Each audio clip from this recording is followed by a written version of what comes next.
Bienvenidos a todas y todos a este nuevo capítulo de Inventario, el podcast de Chiapas Paralelo. Mi nombre es Andrés Domínguez, soy reportero de este portal informativo y como bien saben, pues este podcast nace de la intención pues de hablar sobre temas de Chiapas un poco más a profundidad, lo que nos da una hora cachito, sobre temas coyunturales, medioambientales, culturales y sociales. Y pues el día de hoy nos toca un tema medioambiental y un tema que en lo especial he esperado mucho, sobre todo por el amigo que tenemos el día de hoy y sobre todo por el tema que domina, que es algo muy impresionante para mí porque soy fan y justo recuerdo que en uno de los podcasts que estábamos con Alma Narváez nos mencionaba que fuimos la generación NA, que NA algo, que era la que vio National Geographic, Animal Planet y Discovery Channel, ¿no? Entonces, y yo me identifico con esa generación porque yo sí fui fan. Y sobre todo, antes de entrar a la grabación, estábamos platicando de que justo yo era muy fan de estos, al final de cuentas, de estos conteos que tenía Animal Planet sobre ciertos animales, ¿no? Y eso me cautivaba mucho. Pero sin más, el día de hoy invitamos a Víctor Moreno Avendaño, un destacado egresado de la licenciatura en Biología por la UNICACH, pero sobre todo, y algo que sí, la verdad le admiro mucho, es fundador de la Red para la Conservación y Divulgación de los Reptiles Venenosos en Chiapas. Víctor, ¿cómo estás el día de hoy?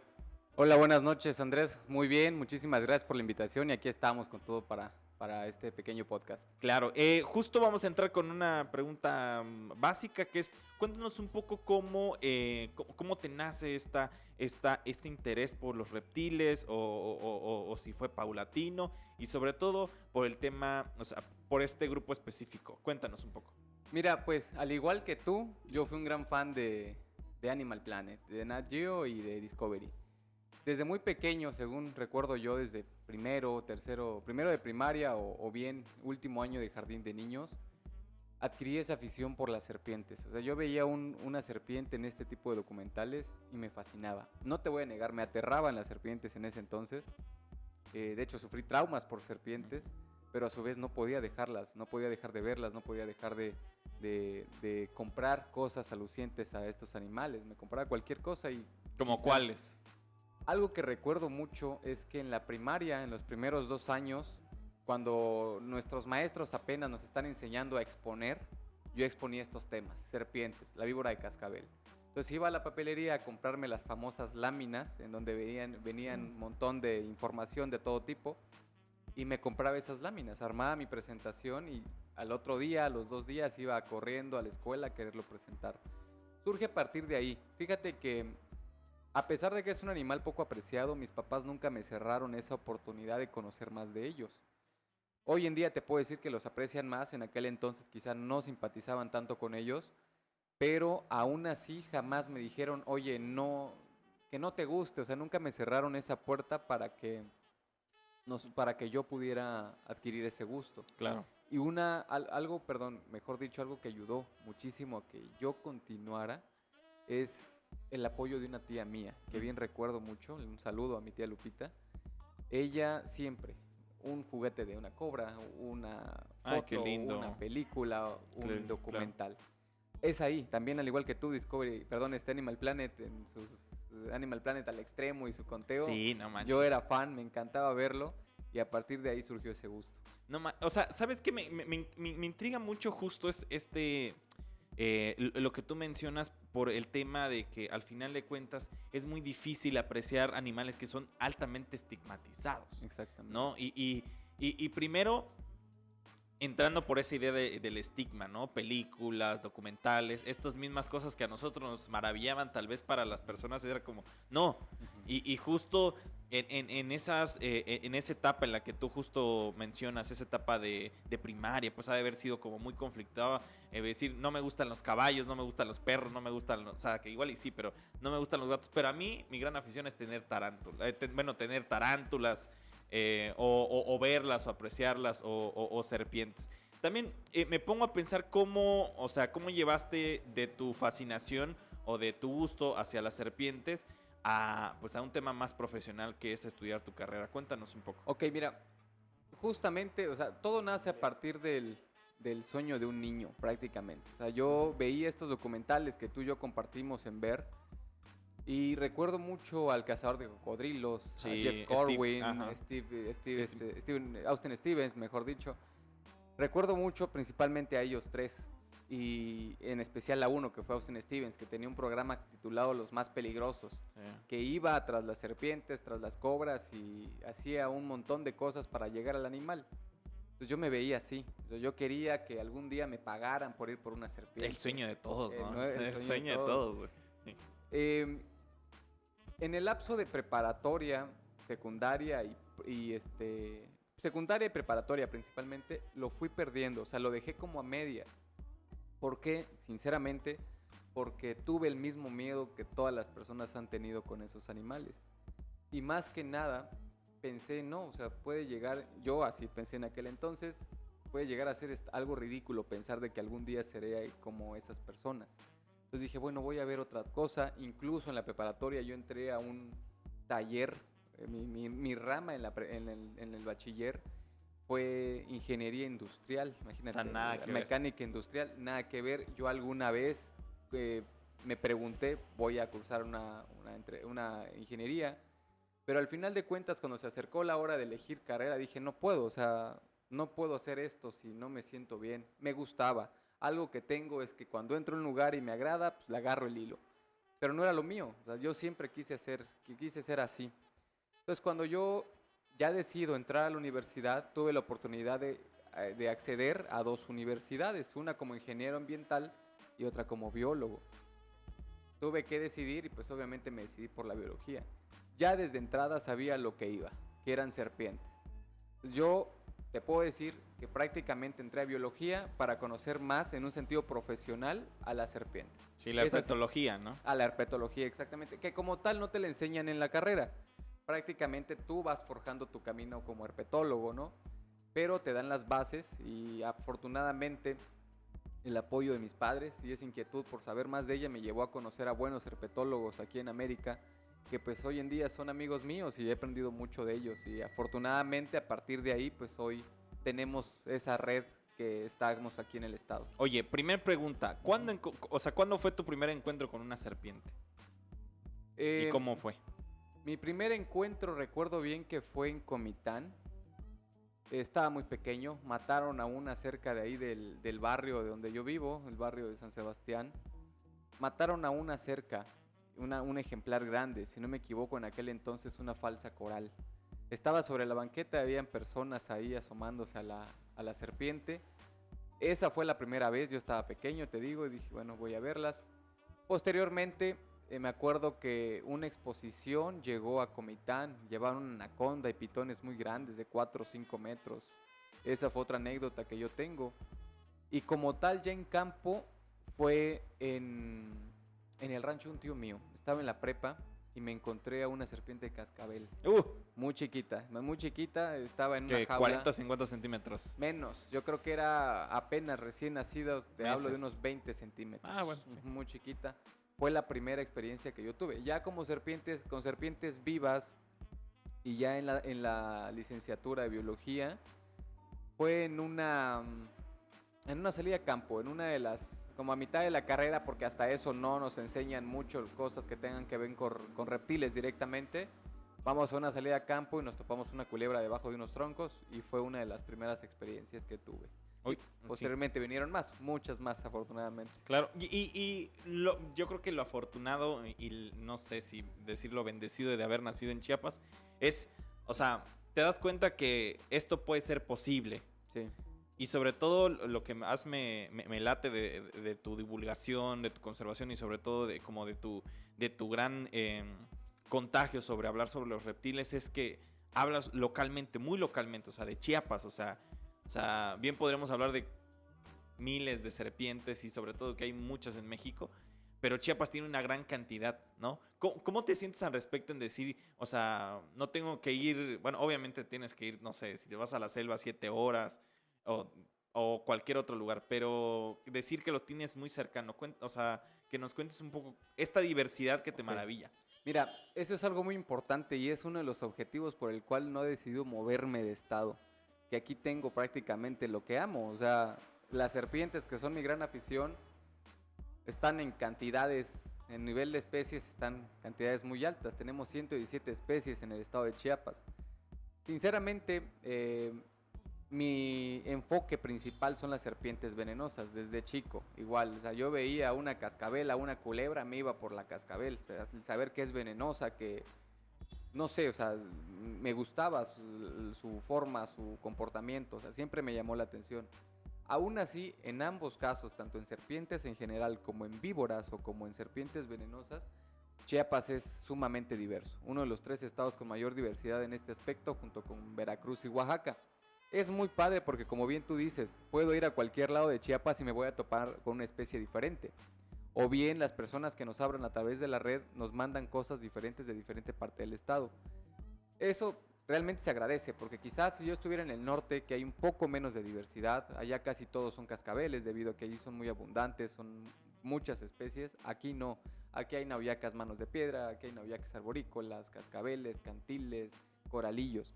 Eso, lo que conjunta Chiapas es muy agradable, y créeme que no pude haber radicado en ningún otro estado mejor en este aspecto que el nuestro. Claro. Y puntualmente, bueno, ya hablando un poco más así de forma profesional, cuéntanos cómo nace esta red de divulgación, de conservación y divulgación, y sobre todo enfocado a reptiles venenosos. Cuéntanos cómo fue la idea, cómo está conformado, cuéntanos. Ok, mira, esta idea surgió hace 2 años, poquito más de 2 años. Uno de mis maestros, que igual le mando un saludo, Roberto Luna Reyes, es un muy buen herpetólogo de aquí del sur de México. Él cuenta con una red de conservación, pero dedicada a anfibios. Sí, muy conocido por su estudio de anfibios. Sí, Roberto, Sí. el maestro Roberto es alguien muy conocido por esa misma instancia, ¿no? Yo me acerco a él a través de la realización de un proyecto de investigación. Empezamos a entablar amistad, tenemos contacto en cuestión de la herpetología. Y afortunadamente me tocó conocer a más herpetólogos dentro del país. Me hice amigo de ellos, salimos a campo, me visitaban aquí en el estado de Chiapas y recorríamos Chiapas buscando serpientes. Pero algo de lo que nos llevó a formar esta red es justamente esa experiencia en el campo, y tanto en la ciudad también, ¿no? O sea, tanto buscando serpientes como acá en la ciudad. ¿Por qué? Porque, como te decía al principio, un animal tan estigmatizado, tan lastimado visualmente hablando, es muy difícil que las personas comprendamos que es importante que los animales estén con nosotros. Yo sé que tenemos miedo por el simple hecho de ser venenosos, y que hay algunas películas que lamentablemente han exaltado aún más esa mala reputación. Y pues bueno, a partir de ahí nosotros vemos que es necesario hacer algo por ellos. ¿Cómo es que el animal más odiado del mundo, sinceramente, que es la serpiente, no hay otro animal que se estigme tanto como ellas, no pueda tener una ayuda por parte de las personas? Entonces, junto con 2 amigas mías, herpetólogas, Dayane y Eli, también les mando un saludo, el maestro Roberto Luna y el doctor Alfonso Suárez Velázquez, un muy buen epidemiólogo de aquí en el estado de Chiapas. Es una fortuna tenerlo acá porque el conocimiento y la atención que él brinda es sorprendente. Juntos, los 5 ideamos la red para la conservación. Ok, ya hay de anfibios, pero ¿los reptiles qué? Y sobre todo los reptiles venenosos. Tal vez te vas a preguntar por qué solo los reptiles venenosos, ¿no? O sea, ¿por qué un grupo en específico de únicamente 25 especies de las 220 y tantas que hay en el estado de Chiapas? Es muy simple, y un lema que tenemos es que si protegemos y damos a conocer a los venenosos, protegemos también a los que no lo son. Claro. Porque a través de que la gente conozca conocer cuáles son nuestros reptiles que sí nos pueden ocasionar algún accidente debido a su toxicidad, los demás se van a comprender porque vamos a conocer que ya no son venenosos. Una idea muy errónea es que todas las personas pensamos alguna vez que todas las serpientes son venenosas, cuando una minoría, cerca del 10% de todo el total de serpientes en Chiapas, son venenosas. Únicamente 20 especies. 20 especies contando coralillos y contando una serpiente marina y víboras, son las únicas que son venenosas en el estado. 2 especies de lagartos, que son los lagartos enchaquirados, y pues es un total de 25 especies, 23 especies de serpientes, 22 de lagartos. Entonces es una cantidad muy pequeña, pero a su vez muy representativa. ¿Por qué? Porque si vamos al SOMAT, por ejemplo, al zoológico, yo me di cuenta de eso. Están las tortugas, pero aquí están las víboras. Incluso la gente, con el mismo miedo que les tiene, se va por las víboras. Por el mismo morbo que genera, voy a ver una serpiente venenosa. Entonces, ¿qué mejor que atraerlos así? Vean estas serpientes que son venenosas para que las demás que ustedes vean sepan que no son venenosas. Claro. Es así que de esa forma nosotros decidimos acercarnos a esto. Y otro punto también que nosotros tocamos aquí es que lamentablemente también estos animales, hay que ser sinceros, nos ocasionan accidentes por mordeduras, por intoxicaciones. Y también había mucho desconocimiento antes de que nosotros conformáramos la red y conjunto con la Brigada para la Atención de Intoxicaciones. Cuando la conformamos no solo pensamos en los animales, dar a conocer el conocimiento que existe a partir de este grupo para que la gente concientice un poco más a estos animales, sino que también hay que ayudar a las personas que muchas veces desconocen qué hacer y qué no hacer cuando sucede una mordedura. Y es así como nace esta red. Y en 2 años de trabajo, que dicho sea de paso, ellos también han publicado en Chiapas Paralelo, Sí, que también les he agradecido mucho. Gracias. En 2 años de trabajo, ¿qué podrías rescatar? O sea, digo, teniendo en cuenta la pandemia, también cuéntanos un poco. Sinceramente, muchísimas cosas. Créeme que la pandemia no fue para nada un impedimento para que nosotros generáramos contenido y actividades en cuestión de la red. Hace un par de años, justamente nuestro primer año, si no me equivoco, tuvimos un evento bastante bonito. Se llamó Entre Escamas y Veneno. Invitamos a investigadores de México, de Sudamérica y Centroamérica para que nos platicaran todo con énfasis a los reptiles venenosos. Desde la bioquímica de los venenos, la ecología, la conservación, la identificación, la diversidad de especies, para que el público en general conociera. Y afortunadamente tuvimos mucho auge. Nos unimos muchas asociaciones de México y de fuera de México en pro de esta actividad, que ha sido una de las que más éxito ha tenido, porque nos vieron en muchas partes, no solo en México, nos veían desde Perú, desde Ecuador, desde Guatemala, desde Costa Rica. Fue algo bastante padre. Desde Estados Unidos tuvimos el gusto de tener la presencia de algunos investigadores también de allá como oyentes, y fue algo que tú dices, es claro, de la persona que yo tengo el libro, que en la universidad soñaba con conocerlo y hoy nos está viendo. Imagínate cómo nos sentimos, ¿no?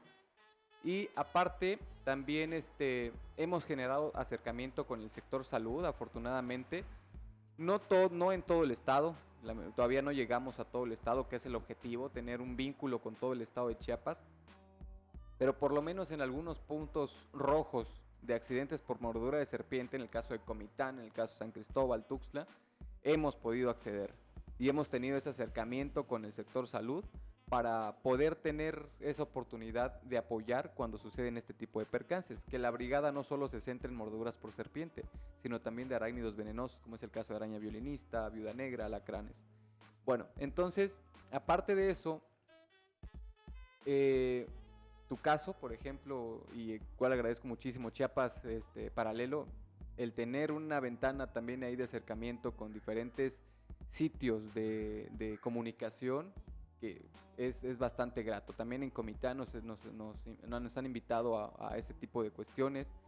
¿Qué más? La radio, también la televisión, ya estuvimos en la televisión también hace un par de años. Entonces sí ha sido muy grato. Y aparte las conexiones que hemos logrado con otras instituciones, tanto en nuestro estado como en nuestro estado, en el país, como fuera del país, ha sido muy grata. Y ese acercamiento que la gente ha tenido, logramos en menos de 2 años poco más de 10,000 seguidores. Eso está genial. Y fue una satisfacción bastante grande. ¿Por qué? Porque al tratarse de un tema tan complejo como los reptiles venenosos, dijimos, nunca nos imaginamos llegar en este tiempo a un público considerable, ¿no? Y créeme que nos alegra mucho el que a veces nos escriban, gracias a ustedes ya no mato serpientes porque ya sé cuáles son las que me hacen daño y cuáles no, o ya no les tengo tanto miedo, o puedo moverlas para que tomen su camino.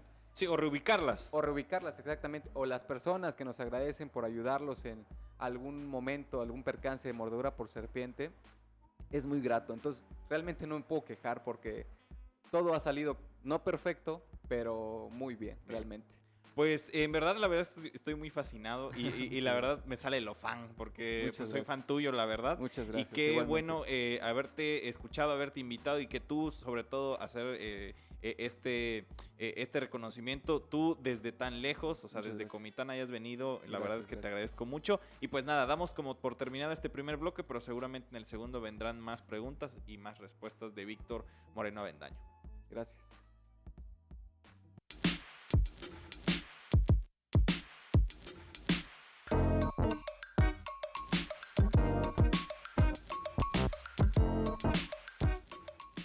Pues seguimos con la conversación con Víctor Moreno Avendaño, a quien también le agradezco mucho su presencia. Estamos hablando sobre reptiles venenosos de Chiapas y la verdad se viene el momento más épico, uno de los momentos más esperados de toda mi chingada vida, que es hablar sobre reptiles venenosos de Chiapas. Primero cuéntanos, justo estábamos platicando antes de iniciar, estas diferenciaciones en toxicidades, en este ataque a los sistemas inmunológicos o a los tejidos. Cuéntanos qué variedad de venenos hay y para después ya puntualizar qué onda con las Ok. especies. Bueno, mira, en cuestión de venenos, hay que entender algo muy importante. Los venenos son complejísimos. Son compuestos de proteínas, muchas proteínas, toxinas, que van a tener diferentes efectos dependiendo de ese compuesto, ¿no? Básicamente los podemos dividir en dos. Neurotóxicos que van a hacer efecto al sistema nervioso, a los nervios, van a provocar parálisis, exceso de salivación, sudoración, o sea, fallos en el sistema nervioso como tal. Y los hemolíticos citotóxicos, que van a provocar degradación de células, tejidos, vasos sanguíneos, sangre, proteínas. Todo esto, algo te digo, repito, muy complejo, va a desencadenar también necrosis, dolor y todo este tipo de cuestiones, fallas renales. En eso se pueden dividir los venenos, neurotóxicos y hemolíticos citotóxicos. Claro, y cuéntanos, bueno, ya que tenemos muy claro esto, hagamos, no sé, es que es como muy complicado, pero a ver si nos da el tiempo, ¿no? O sea, Ok. yo creo que sí. Hagamos un top 5 de cuáles podrían ser los A lo animales, Animal Planet. como tipo animal, lo hagamos chingada madre, ahorita lo Sí, vamos a sí, sí. hacer. Del 5 al 1, a ver, ¿cuál podría ser el animal? O tal vez no necesariamente el más tóxico, pero sí como que el que quisieras recalcar mucho más porque es Por supuesto. tóxico y sobre todo dar una enseñanza cómo se puede, o sea, por qué la necesidad de visibilizar, que ya lo he dicho al principio, para que no nada más estemos hablando y que la gente huya, Claro, sino que con este propósito de conocimiento, ¿no? claro. Cuéntanos del 5 al 1 algunas especies que tú quisieras platicar. Mira, te propongo algo, vamos a hacerlo al Animal Planet. Vamos a tocar de manera muy rápida su toxicidad y su peligrosidad debido al encuentro con las personas. O sea, qué tan común es encontrarlos y qué tan peligrosos son.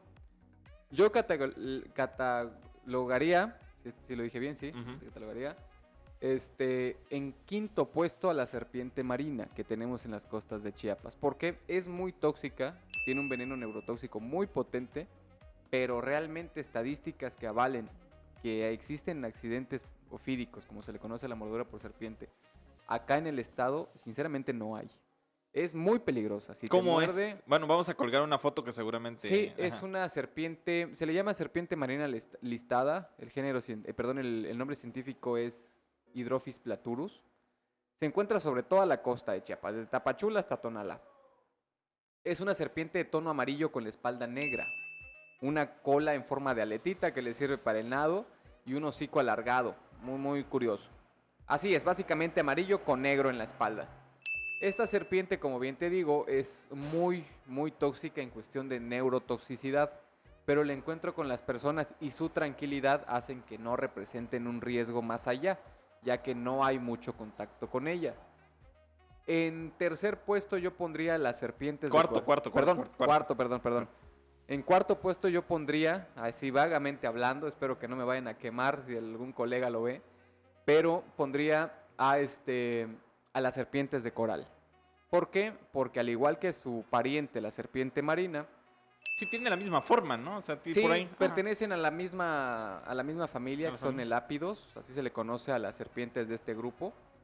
Son neurotóxicas también, son muy tóxicas, en cuestión de neurotoxicidad, vuelvo a repetir. En el estado tenemos 6, pero realmente también las cifras por mordedura de coralillos son muy bajas. Porque son pequeñas, son muy tímidas, regularmente están debajo de la hojarasca, su boca es muy pequeña, entonces si nos van a morder algún dedo. Difícilmente va a ser extremidades anchas. Y la mayoría de ellas va a tratar de escapar. Son animales que no van a tratar de morder hasta última instancia. Sus colmillos son muy pequeños, de 1 a 2 milímetros, o sea, es una cosita de nada. Pero son peligrosas por su toxicidad, más no por el contacto con las personas. Entonces yo la catalogaría en el número 4. En el número 3... Pero, espérate, antes de que se me olvide, ¿pero dónde la podemos encontrar? Porque la coralillo, o sea, que yo tenga entendido, no es una especie como muy fuera del ordinario. O sea, inclusive en Tuxtla, yo creo que se podría encontrar sin ningún problema, sí, ¿no? Pero ¿dónde, o sea, como mencionabas en la Serpiente María, que era de Tapachula a Tonala, ¿dónde podríamos encontrarla? Mira, como te digo que son 6 especies, prácticamente están en casi todo el estado. Hay cercana a la costa, en la Sierra Madre hay 2 especies, en la depresión central, la región de Tuxtla hay una, que es el coralillo anillado, el coralillo de cañuto, se le conoce, el Micrurus brownie. Están en la selva lacandona, en las montañas del norte de Chiapas, allá por la selva del Ocote y toda la parte de la selva lacandona, hay una muy peculiar. Regularmente conocemos a los coralillos, no sé si van a pasar una foto. Sí, pero, claro. Conocemos a los coralillos por el rojo, amarillo, negro. Sí, esa es como la clave para saber que aléjate, ¿no? Eso sí hay que alejarnos, independientemente sea una falsa o un verdadero coralillo. Ahora sí, sin hacernos los valientes, mejor alejarnos y no tocarlas, no hay necesidad. Pero no todas son así. Por ejemplo, una coralillo que es conocida como el coralillo elegante, o Micrurus elegans, el nombre científico, es totalmente negro con manchas irregulares amarillas y blancas. No tiene rojo. O sea, no tiene anillos. No tiene anillos. Bien se puede confundir con cualquier otra culebra. Entonces, por eso mismo recalco en no guiarnos por los colores y no jugar con ninguna especie que tenga algún tono de este tipo de rojos ni negros. Más bien no jugar con ninguna serpiente, porque no son animales que debamos tocar por prevención. Por eso digo, pues están en cuarto lugar porque a pesar de que no tienen mucho contacto con las personas, están entre nosotros. En Tuxtla recurrentemente a veces nos hablan que apareció un coralillo. Uh-huh. En el puesto número 3 estaría para mí, yo creo que el cantil de agua. Ok. El cantil de agua. Esos 3 lugares están muy cerrados porque el cantil de agua es, aparte de su nerviosismo, de su temperamento, que regularmente son nerviosos, son irritables, no todos los ejemplares, su toxicidad es muy alta. Ya no estamos hablando de neurotoxicidad, estamos hablando de hemotoxicidad y a ver, ¿cuál es esa diferencia? La que ataca a las células sanguíneas, la que ataca a los tejidos provocando necrosis y a la que ataca a las proteínas, por ejemplo, degradando fibras musculares. Esos son el veneno del coralillo se considera, del cantil, altamente hemorrágico. Se va a sufrir por hemorragias internas severas, puede desencadenar en la muerte y pues ahí sí hay un poco más de contacto con las personas. Se le llama cantil de agua debido a que usualmente está en bosques de ribera.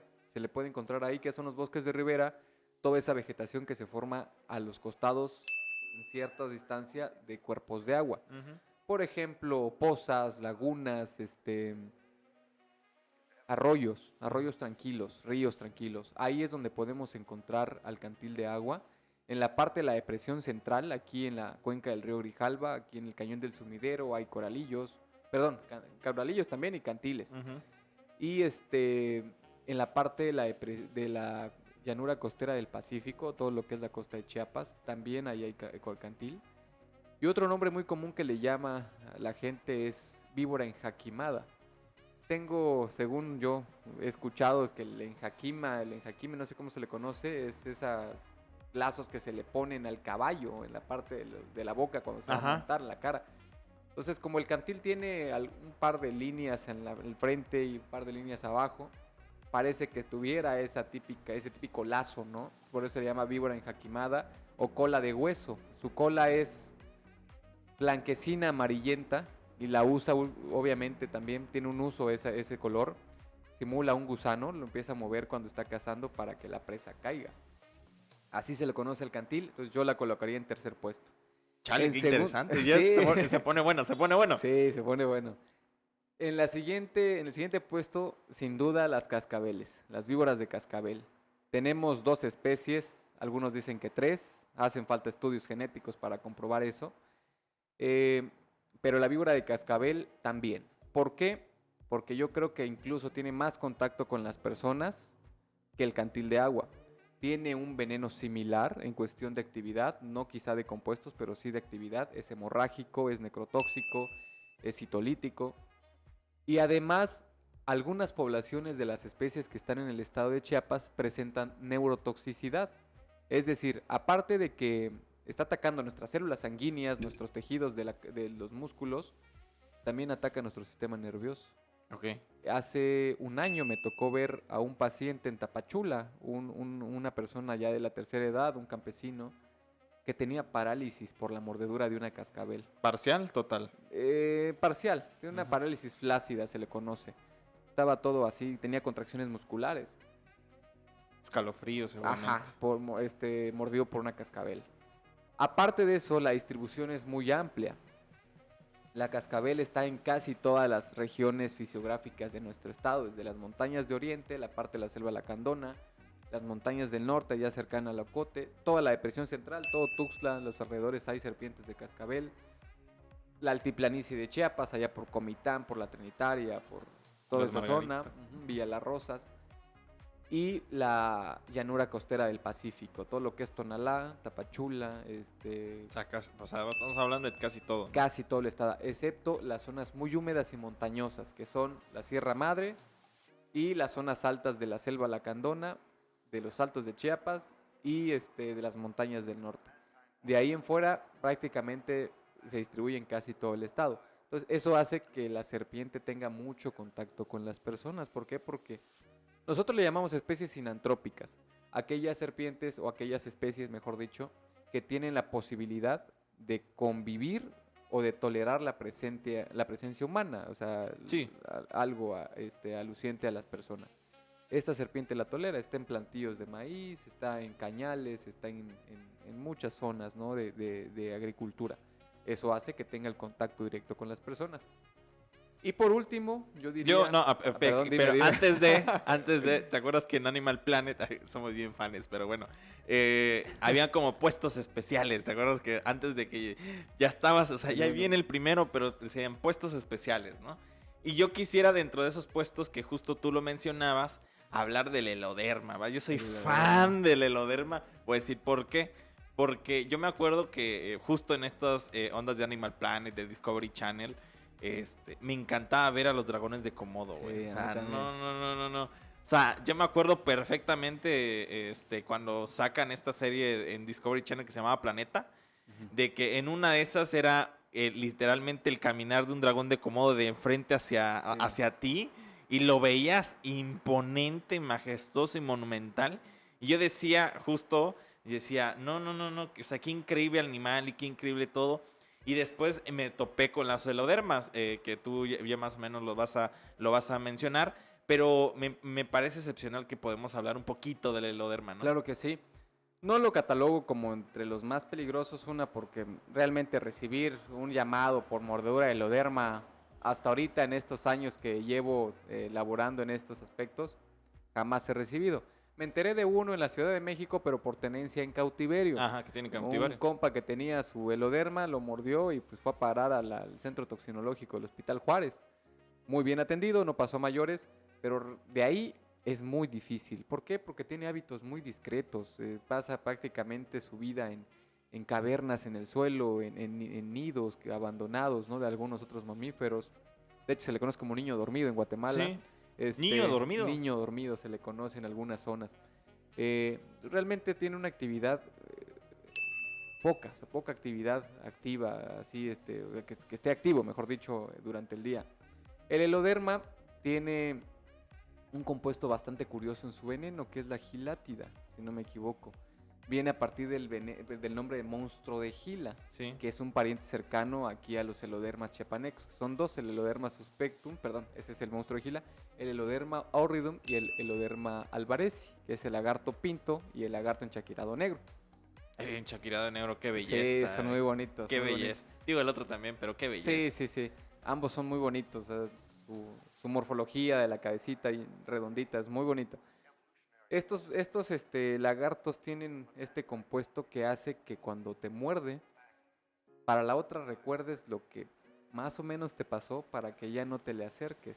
Es decir, como que crea una marca en tu memoria que a través me dolió mucho esto. que Como me en el hizo- amor. Ándale, ya no vuelvo a caer. Ya no vuelvo a caer casi, ¿no? Esto hace que recuerdes que ya te afectó y ya no te acerques.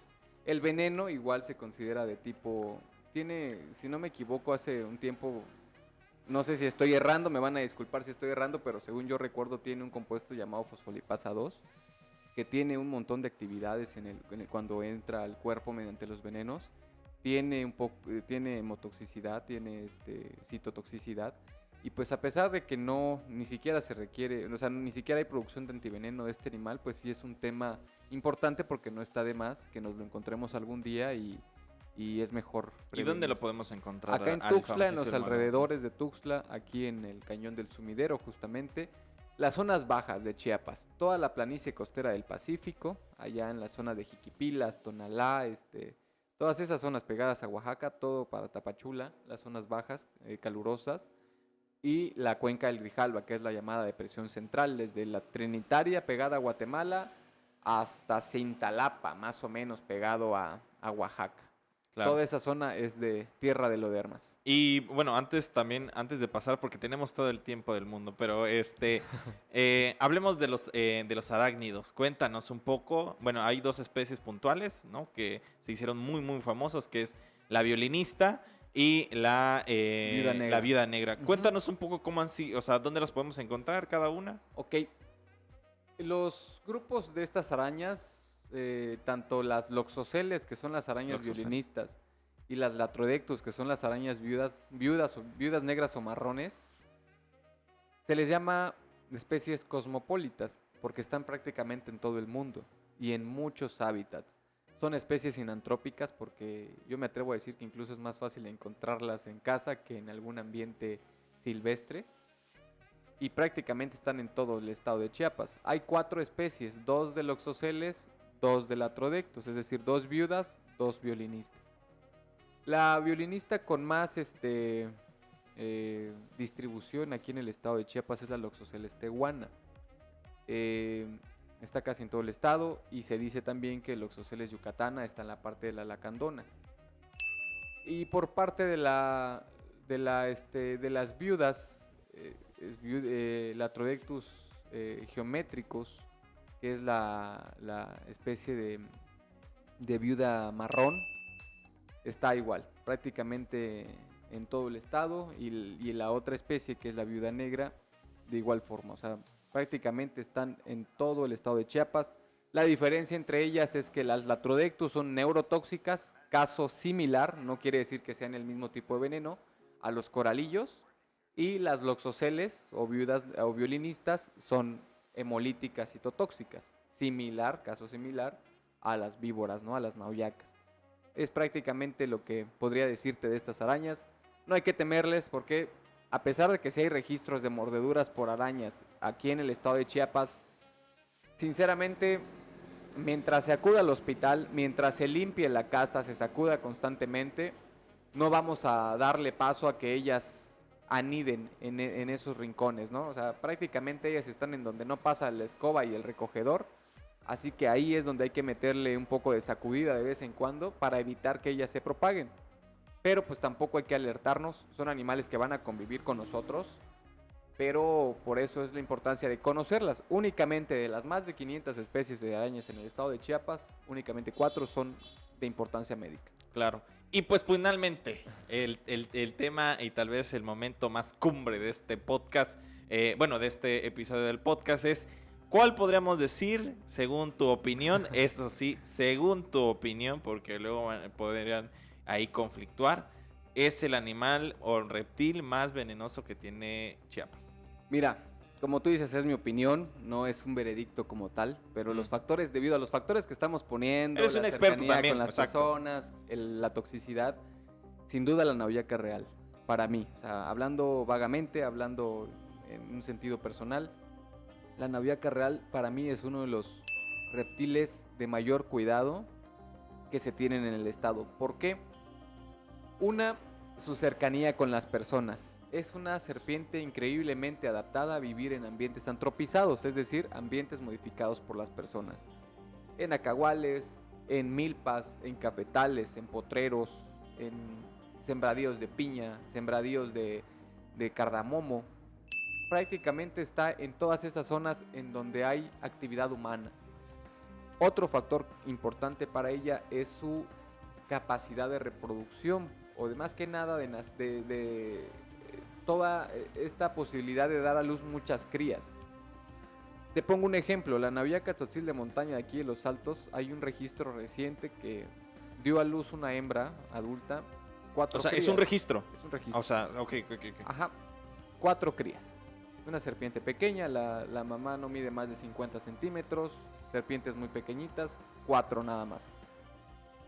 Pero en naviacas reales, la especie es Botrops asper, hay registros hasta de 80 En una... en una madre adulta. 80 ejemplares neonatos, como nosotros conocemos a los recién nacidos. Imagínate, no es equiparable para nada. De 4 de la naviaca tzotzil a 80 de la ¿Y cada cuánto? Dependiendo la temporada. Ahora sí que depende, quizá regularmente una vez al año. No, Ok. no se sabe si quizá cada año se reproducen las hembras o la misma hembra. Quizá este año sí, quizá este año no. Pero ya hablar de 60, 80 ejemplares en una sola apuesta, por así Ajá, en una sola decirlo, apuesta. es algo bastante numeroso. Por lo cual hace que esta serpiente abunde. Tiene una capacidad de dispersión alta. ¿Por qué? Porque son muchos ejemplares juveniles, recién nacidos, que van a propagarse. Una es eso. 2, su adaptabilidad, como bien repetía. 3, su veneno.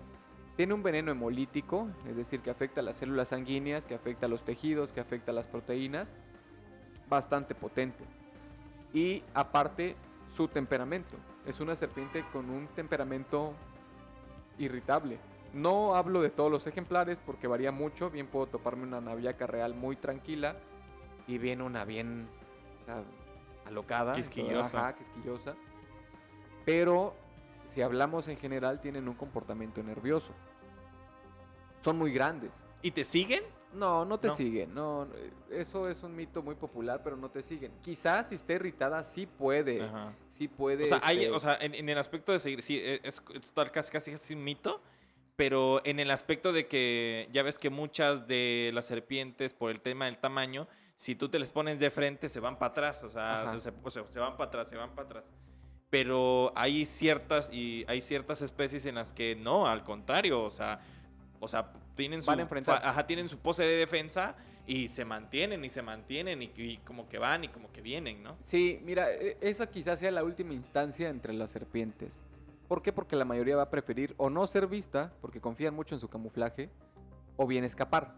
Pero cuando ya no le queda de otra, obviamente se va a tratar de defender, porque para ellas nosotros somos quizá una amenaza.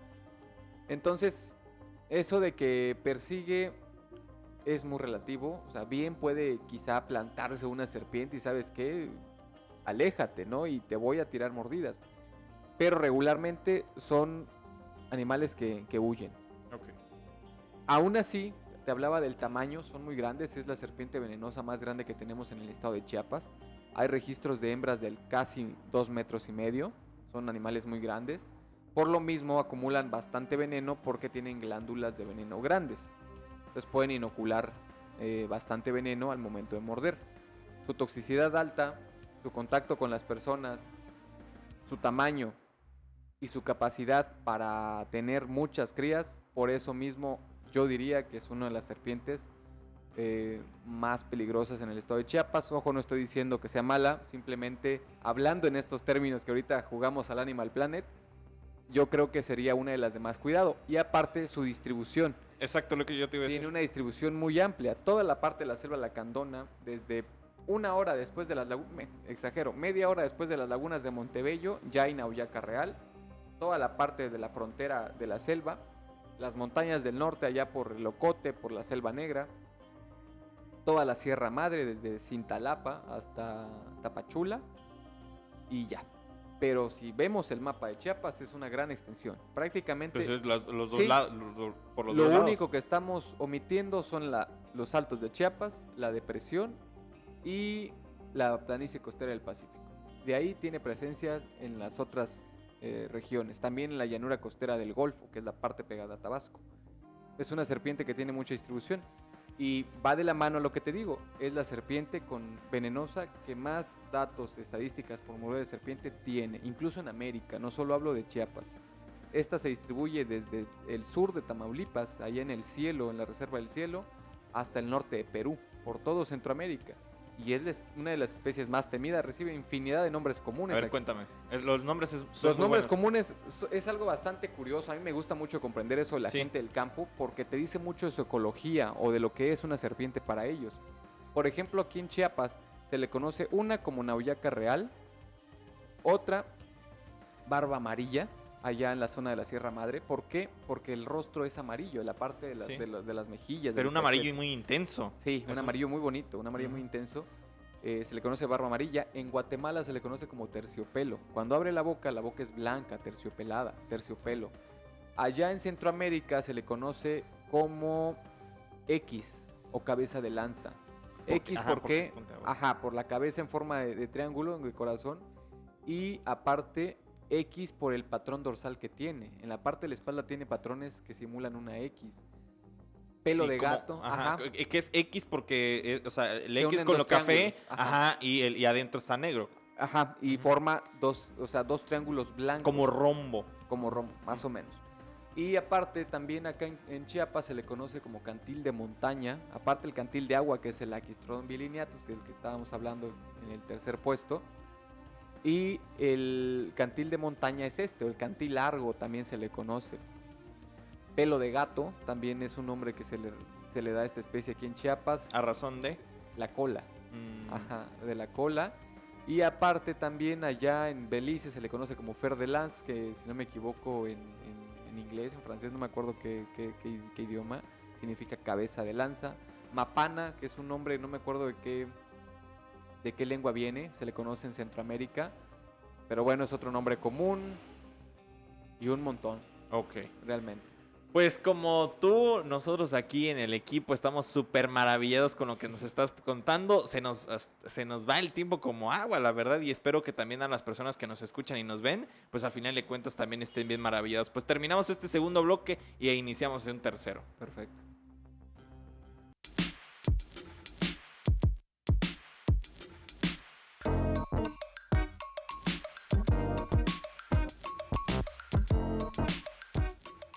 Y regresamos con este tercer y último bloque hablando muy fraternalmente con Víctor Moreno Avendaño, quien es un biólogo y un fanático de reptiles venenosos e integrante de esta red de conservación y divulgación, aparte de nuestra fascinación enteramente con Animal Planet y con este tipo de cosas. O sea, yo me siento inventado, o sea, yo aquí ahorita parezco inventadísimo. Pero bueno, puntualmente y vamos a ir haciendo como preguntas muy generales que seguramente tú nos vas a ir ayudando. Primero, la diferencia entre una víbora y una culebra, puntualmente. Ok, eso es algo bastante diverso. ¿Por qué? Porque no hay una característica, o bueno, si hay una que ahorita les voy a decir, pero hay ciertas características, mejor dicho, que pueden compartir.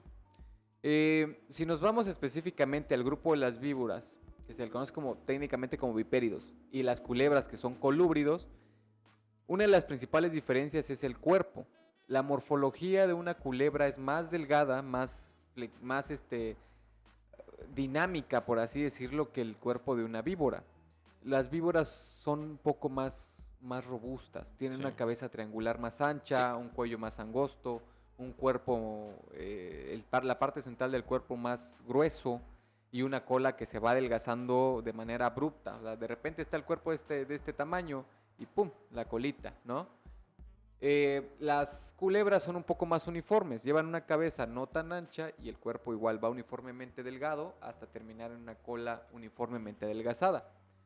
Otra característica es que la mayoría, no digo que todas, la mayoría de las culebras tienen una pupila redonda en el Exacto. ojo, pero no todas. Por ejemplo, la culebra ojo de gato es una culebra nocturna que tiene la pupila vertical. Al igual que las víboras, tienen siempre, eso sí, todas la pupila vertical. Otra característica de las víboras es que tienen escamas quilladas. Nosotros las conocemos como escamas quilladas, es decir, escamas que tienen una protuberancia en el centro, que simula ser como una pequeña uñita, por así decirlo, que le va a dar un aspecto áspero, rugoso. En cambio, las otras culebras tienen escamas lisas, escamas que si pasas tú el dedo las sientes suavecito.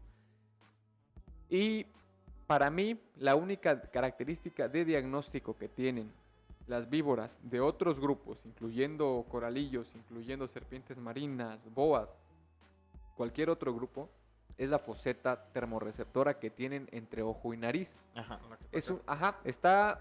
están los dos orificios nasales, están los dos ojos a cada lado del rostro, pues uno y uno, y en medio de cada uno de los lados, dentro del ojo y de la nariz, hay un orificio. Esa es la foseta termorreceptora que le va a servir al animal para captar el calor de su presa y de esa forma saber la dirección y la distancia que tiene hacia ella. Es únicamente representante de las víboras, de este grupo, de las víboras. Coralillos, serpientes marinas, culebras, boas no la tienen. La única característica de diagnóstico por el cual podemos afirmar que se trata de una víbora es la foseta. La foseta. Ujú. Qué intensa, o sea, qué interesante. Ojalá, obviamente no, o sea, no nos imaginamos a alguien ahí sentado viendo este tendrá foseta o no, pero sí como que sí vale mucho la pena, digo, Apreciar. Ujú. apreciarlas, ¿no? Ujú. Bueno, y te pregunto también, ¿qué podemos hacer cuando nos encontramos alguno de estos animales que hemos mencionado, tanto arácnidos como serpientes, como elodermas? ¿Qué podemos hacer, Víctor? Mira, depende mucho de la circunstancia en que nos encontremos. Eh, Obviamente, si estamos en nuestra casa, en nuestro hogar, que por estar en la ciudad yo creo que es un poco más difícil, pero no imposible.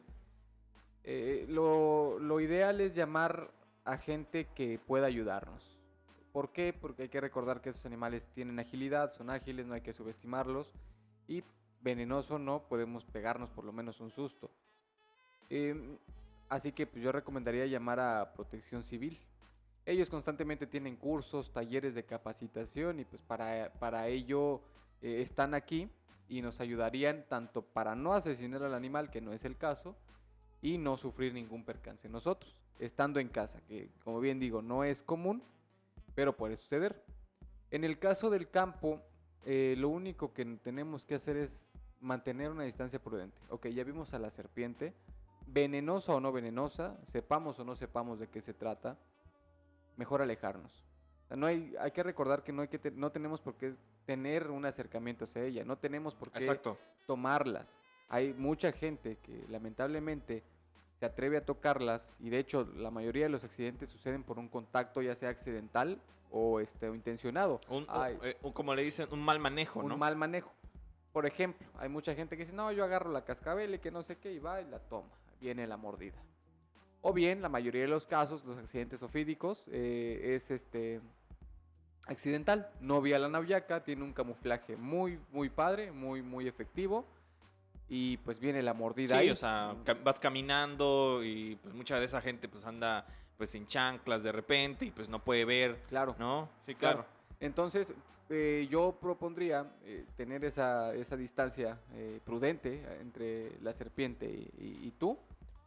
Y pues bueno, si estamos en casa con cuestión de arácnidos y de artrópodos como alacranes, ahí sí, digamos que si tenemos la capacidad de poder enfrascarlas en algún recipiente de buen tamaño, adelante. Afortunadamente yo he tenido amigos que me han hablado, que saben que me gustan las arañas y todo eso. Me dicen, oye, agarré una araña violinista, porque me han preguntado, oye, ¿es araña violinista? No, no, no es araña violinista. Han tomado al animal en un frasco, lo han contenido y lo hemos ido a liberar. No estoy diciendo que todos podamos hacer eso, pero si podemos no asesinar al animal, pues qué mejor. Claro. Yo pienso que ya como última instancia es que si ya alguien peligra, un bebé o alguna persona ya mayor, pues bueno, ni modos, no tengo otra alternativa para sacarla a mi casa, eh, ni modos, o sea, tengo que Claro. también defender mi territorio, por así decirlo, ¿Y ¿no? qué tan importante es algo que he visto, y no sé si sea de todo real, que es necesario identificar o más o menos tener una idea de estos reptiles o artrópodos de los cuales te mordieron o te alcanzaron, no sé, a cualquier parte de tu cuerpo, para así identificar el antídoto? ¿Qué tan cierto es necesario o si hay un antídoto universal? No, lamentablemente no hay antídotos universales. Decíamos en el anterior bloque que hay tanto viudas negras y violinistas y los alacranes, ¿no? En cuestión de arácnidos venenosos. Artrópodo. Artrópodos, sí, Ujú. artrópodos arácnidos. En cuestión de este grupo, sí, hay 3 tipos de antivenenos para cada uno de ellos. En ese aspecto, digamos que es cuestión del médico, en cuestión ya de atender al paciente, identificar, dependiendo los síntomas y signos, el tipo de mordedura. Ok, no vimos la araña, vimos nada más un insecto, hay una forma escurridiza, pero no la vimos. Aquí es cuestión del médico indagar qué mordió para posteriormente saber cómo actuar. Bien decía, arañas violinistas, hemolíticos, arañas viudas, neurotóxicos.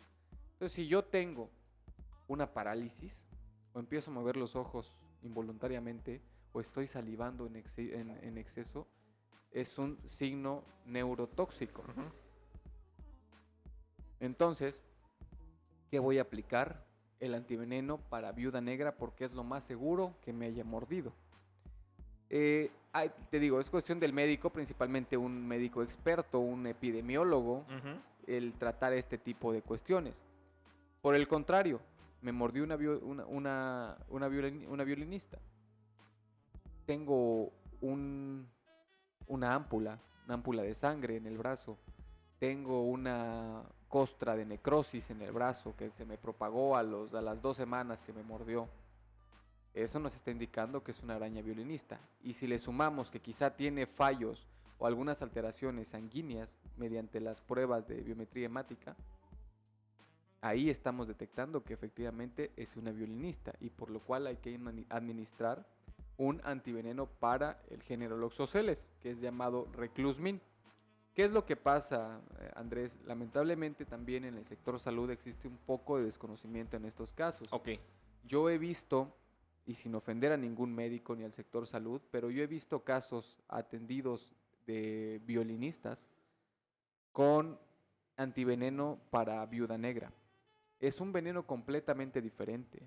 Su contenido proteico y bioquímico es totalmente diferente. Entonces no podemos atacar o contrarrestar un veneno violinista con un antiveneno de viuda negra. Y Chiapas, o sea, tiene esta variedad, sí cuenta con esta variedad, hay Sí. poca y escasa.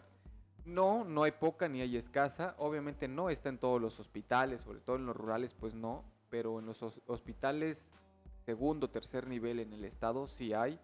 En Villaflores, en Tuxtla, en Ciudad Salud, allá en Tapachula, en Comitán, en San Cristóbal, en Ocosingo, en Palenque, hay el suministro, o debería de haber el suministro.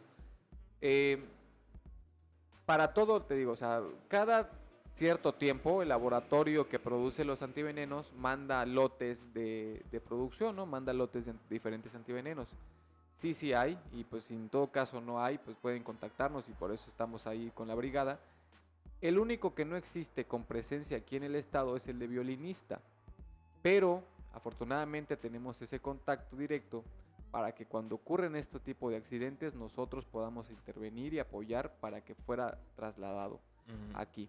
¿Por qué? Porque como una mordura violinista es tan escasa, es tan rara, regularmente el médico también, ahí existe mucho desconocimiento sin ofender a los médicos, pero muchos de los padecimientos dérmicos que conllevan a una necrosis, Que necrosis es muerte al tejido, ¿no? sí, muerte del tejido, lo que Ok. popularmente llamamos gangrena. Ujú. Este, todo este tipo de padecimientos que llevan a una necrosis de la piel, principalmente una necrosis dérmica, decimos que es araña violinista.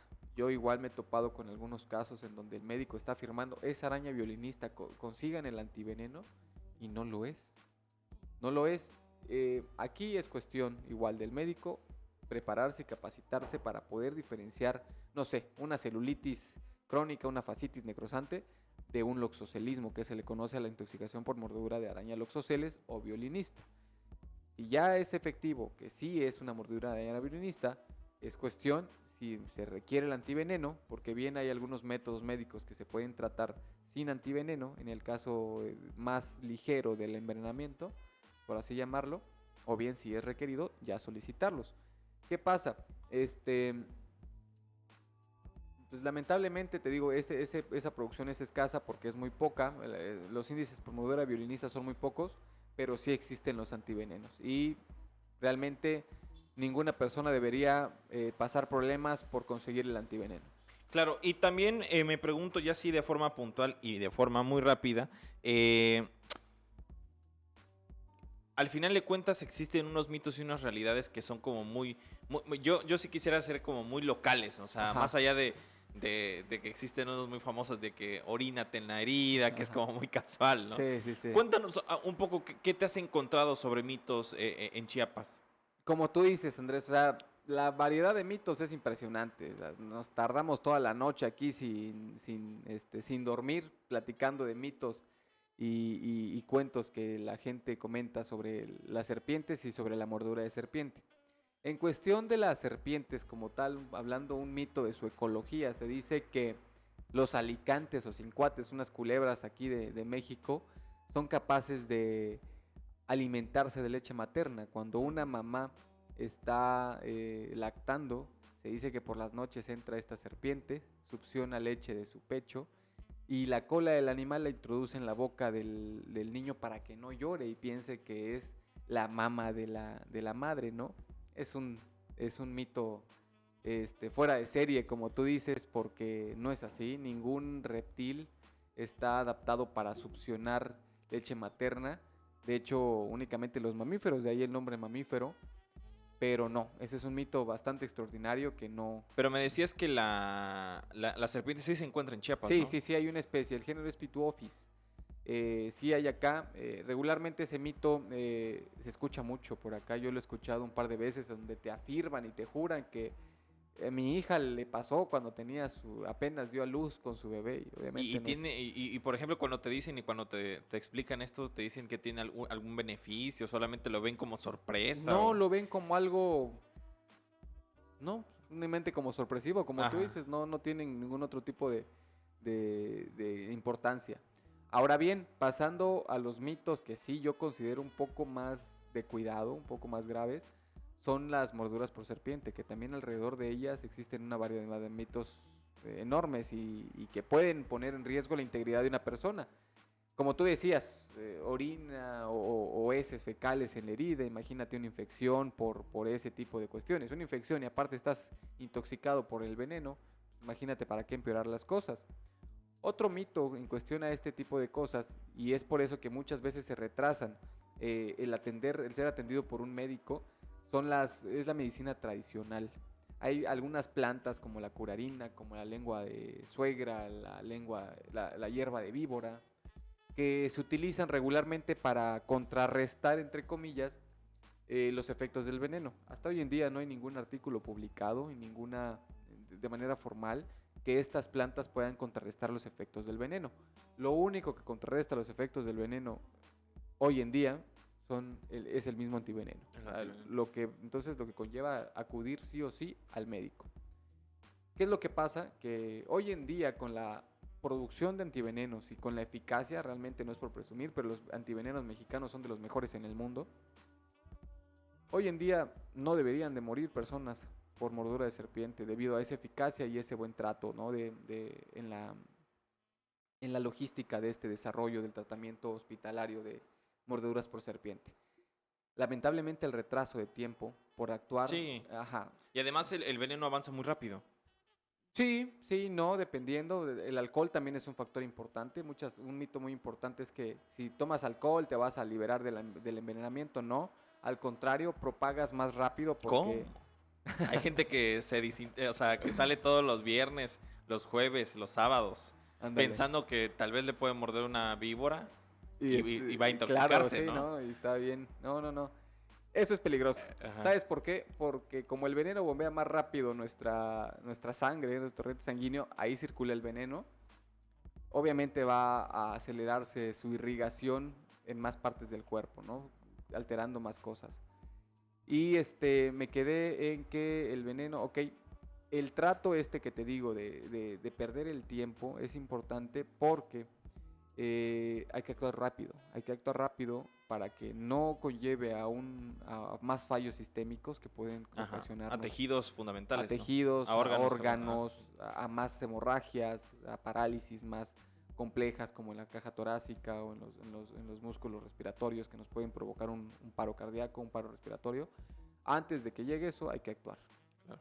Siempre yendo al hospital de primera mano. Claro, y también cierro con esta pregunta fundamental que es, siendo biólogo, siendo un apasionado, viendo todos estos temas de Animal Planet, que la verdad es que estamos muy fascinados con Ándale. eso,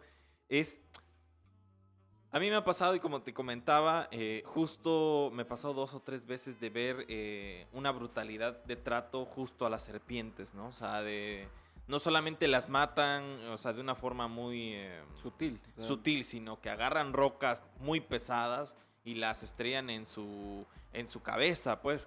O sea, como que... Y en esta idea de, no sé si el triunfo de la ignorancia humana o qué triunfo podríamos decir, esta idea de dejarlas tiradas, porque en carreteras inclusive me ha tocado ver, igual dices, bueno, por atropellamiento a veces las toleras, pero de repente ver en cualquier colonia y que dicen, no, pues agarran una roca y la estén justamente en la cabeza, se me hace terrorífico. Pero tú, Sí. ¿qué sensaciones te parecen y recorren tu cuerpo cada vez que ves estas escenas? Porque seguramente las has visto. Sí, claro, muchísimas veces. Mira, de primera mano, antes de responder tu pregunta, tiene que ver mucho con la cosmovisión de la serpiente que hoy en día tenemos. ¿Por qué? Porque las consideramos como símbolo de maldad, ¿no? Símbolo de que algo de eso me va a hacer daño, de que no tienen por qué estar aquí si nos hacen daño mediante su veneno. Además, digo, o sea, aparte de, o sea, tú seguramente avanzas y lo mencionas muy bien, pero por esta tradición La católica, religión. de esta contraparte, ¿no? Del tema de Adán y Eva, de este tema. Sí, Y aparte, es algo que tampoco les favorece de forma muy puntual, es el tema del veneno, ¿no? Claro. Y otro es el tema de la cultura pop, ¿no? De que con este tema de las películas, pero ajá. sí, mira, y justamente iba a eso, a las religiones y a las diferentes culturas que han existido. De primera mano te digo que para mí, y hablo de manera personal, no hablo por nadie, sino por mí, para mí la serpiente es el animal en la cultura humana, en la historia de la humanidad, más importante culturalmente hablando. ¿Por qué? Porque si bien el caballo a través del transporte nos permitió conquistar nuevas tierras, gracias a su desplazamiento, a la carga, ¿no? de estos animales, y si bien el ganado a través de la ganadería nos permitió igual hoy en día tener ya controlado nuestra alimentación y no depender de la caza y de ser nómadas, ¿en qué civilización no ha estado presente las serpientes? Y como primer ejemplo tomo a Mesoamérica y específicamente a México. Hace ya varios años, cientos de años, aquí estaban los ancestros mayas y mexicas, ¿no? Y ellos tenían deidades que adoraban a las serpientes. Uno de ellos es Quetzalcóatl para los mexicas y La serpiente emplumada. la serpiente emplumada, perdón. Y pues de sinónimo a eso, pero en la cultura maya era Kukulcán, la serpiente El emplumada, gran Kukulcán. el gran Kukulcán. Esto, Qué bello, ¿no? sí, O sea, qué bello, bastante, porque o sea, a mí o sea, digo, disculpa Sí, que no, no, te dale. interrumpa, pero a mí que se me hace bellísimo el tema de la cosmovisión a partir de la naturaleza. O sea, no de una entidad, y aquí no nos vamos a meter en un pedo, pero, o sea, no en un tema de egocentrismo, no en un tema de exterioridades, sino en un tema de naturaleza, de comprender a nuestro alrededor, de darle una significación distinta, de no solamente verlos como esta visión ultra egoísta del humano como ser superior, Tú lo has dicho. sino como esta idea de el jaguar no solamente es un jaguar, por ejemplo, ¿no? Sino es un tema de misticismo, es un Una tema, deidad. es una deidad, ¿no? O sea, muchas cosas que se me vienen a la mente, pero bueno, No, no y es tienes tema toda la para razón, justamente a eso iba, eran otros tiempos. Valorábamos la presencia de estos animales. Seguían habiendo mordeduras. Claro Y- que habían, o sea, a eso iba. Tenemos 300.000 años de presencia como humanos aquí en el planeta. Ellos tienen, las serpientes tienen 60 millones de años presentes aquí. Y en el momento que nosotros convivimos ya como especie con ellas, hubieron mordeduras. ¿Por qué? Porque ya habían adquirido ese veneno. Sin embargo, la cosmovisión que tú pones en evidencia es algo importante. A pesar de que sí nos ocasionan un daño a través de su veneno, la adoramos, porque representa algo para nosotros, ¿no? O sea, es nuestro dios máximo, Quetzalcóatl, uno de los dioses máximos. Coatlicue es otra, la Ujú. diosa Coatlicue, una de las madres diosas, ¿no? Que en lengua náhuatl significa la de la falda de serpientes. Si nosotros vemos una representación de ella, tenemos que su falda está comprendida por un montón de serpientes y en la cabeza en la cabeza, sobre la cabeza de esta diosa, lleva 2 cabezas de víbora y se puede notar muy evidente esta percepción.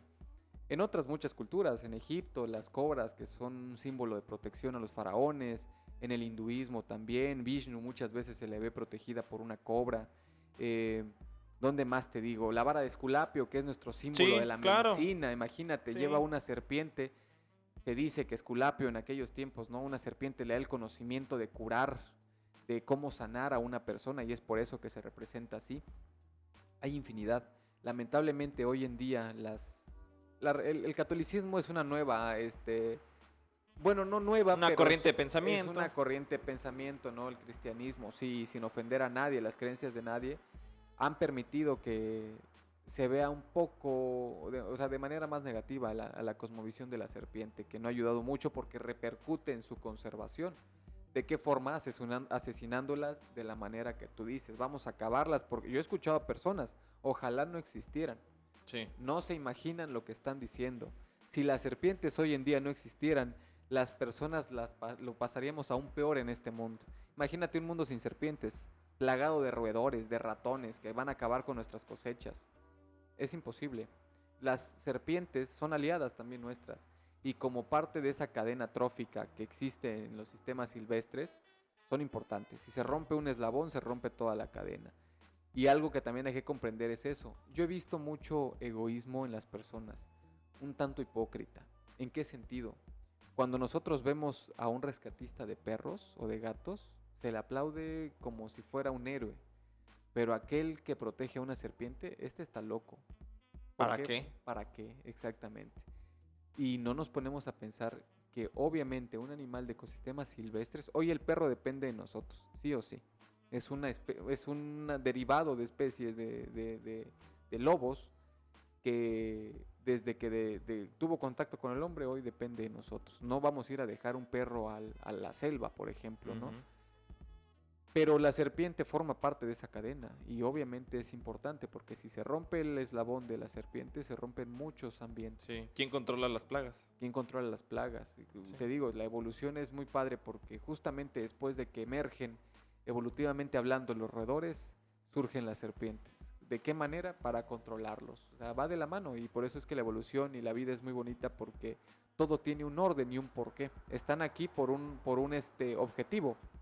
Y a pesar de que nos ocasionen accidentes, hay que pensarlo, quizá incluso son controladoras de nuestra propia población. O sea, Claro.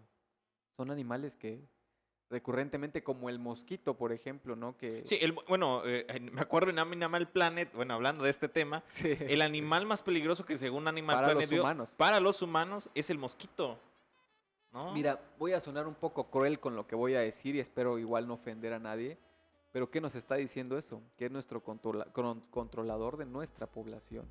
Por ejemplo, el jaguar controla la población de la selva lacandona, la comunidad. ¿Por qué? Porque es un depredador tope. Come Exacto. venados, come mamíferos pequeños, incluso come Monos. cocodrilos, monos. Controla las poblaciones. Si dejamos que una población crezca mucho, acaba otro tipo de recurso. Por ejemplo, no sé, imagínate que no hubiera un depredador tope en la lacandona y los venados estuvieran comiendo el forraje que hay ahí y no hubiera quien los controle. Y hubiera un desequilibrio. Lo mismo con las serpientes, con los mosquitos. Quizá ellas forman parte de nuestros propios controladores de población. No quiero abundar más en el tema, no quiero que piensen, está de acuerdo con que mueran animales por serpientes, perdón, personas por serpientes, no estoy diciendo eso. Pero hay que pensarlo y hay que observarlo desde una manera como es, biológica y ecológica. Es así. Sí, al final el gran triunfo de los mosquitos, ¿no? O sea, de Ujú. tanto repelente que en los últimos años le han metido y cuántas evoluciones. O sea, yo me acuerdo, o sea, nos seguimos alegrando, pero no importa. O sea, cuando hablamos del dengue pasó al chikungunya, Sí. del chikungunya pasó al Zika, si no mal Zika, recuerdo. ajá. Y así se vendrán más. Fiebre amarilla, paludismo, un ¿No? montón de enfermedades. Es un vector que nos transmite muchas enfermedades el mosquito. Puede mutar rápidamente, obviamente, pero pues es eso. O sea, Claro. a lo que voy yo es que hay que comprender que no somos el centro, como tú decías. Hoy en día exponemos a nuestro Dios como un humano. En los antepasados ponían a los animales, a la serpiente como su Dios. Eso ayudaba a respetarlos más. Claro. Ujú. Puta, qué cabrón. Pero bueno, Víctor, primero, nada más para ya cerrar puntualmente, ¿dónde te puede buscar la gente? ¿A dónde puede buscar a la red? Cuéntanos un poco si tienen alguna duda, si de repente encuentran alguna serpiente a algo y te puede preguntar, que dicho sea de paso, también es muy importante que le den un buen uso a las redes sociales y se echen una vuelta por las cuentas de Twitter, sobre todo, que de repente son como @soyaracnólogo, @soyherpetólogo, o sea, hay una infinidad de especialistas sobre estos temas que fácilmente de repente les mandan una foto y dicen, esto es de importancia médica. Y les contestan a la 1, a las 2 horas Sí. y ya como que con eso, pero o sea, como que esa idea, ¿no? De que también Ajá. pueden encontrar toda esa información en redes sociales. Pero Mira, bueno, nosotros en Facebook estamos como Reptiles Venenosos de Chiapas, Red para la Conservación y Divulgación. De esa forma nos encuentran, o más sencillo, @Reptiles Venenosos de Chiapas. De esa forma estamos en Facebook, no tenemos Twitter, Instagram apenas la vamos a abrir, pero pues ahí se pueden encontrar con algunos de nuestro contenido divulgativo que hemos estado sacando en este lapso de tiempo. Y de manera personal, igual si necesitan alguna ayuda, ya de manera más directa, estoy como Víctor Moreno Avendaño en Facebook. Instagram, igual, creo que Víctor Moreno-Ab, algo así. O Víctor Moreno, Víctor-Moreno Ab, algo así. Con V. Y en Twitter no tengo, repito, así que pues esas son mis cuentas oficiales y pues ahí estamos para cualquier cosa. bueno, Víctor, pues primero te regalo un aplauso. La verdad, Muchas el equipo gracias, de acá te gracias, regala un gracias. aplauso, sobre todo porque tuvimos ahí un percance. Entonces, No te la verdad es preocupes. que te agradezco toda la paciencia y en especial que hayas venido desde Comitán y conociéndote y pues que como nosotros no nos pagan por hacer esto. Sí, O sea, claro. lo hacemos porque tenemos una deuda con la sociedad, Claro. una deuda con esa gente que de repente no tiene esa posibilidad de estar, por ejemplo, en un micrófono o en tu caso estar frente a las serpientes y que de alguna forma, no sé si asumimos ese compromiso, fíjate, pero que tratamos de promover ese tipo de cosas desde lo que nosotros nos sentimos cómodos. Bueno, en mi caso la comunicación, en tu caso la biología. Pues nada, cierro este capitulazo, Muchas siempre lo gracias. digo, pero yo creo que este es un capitulazo por 2.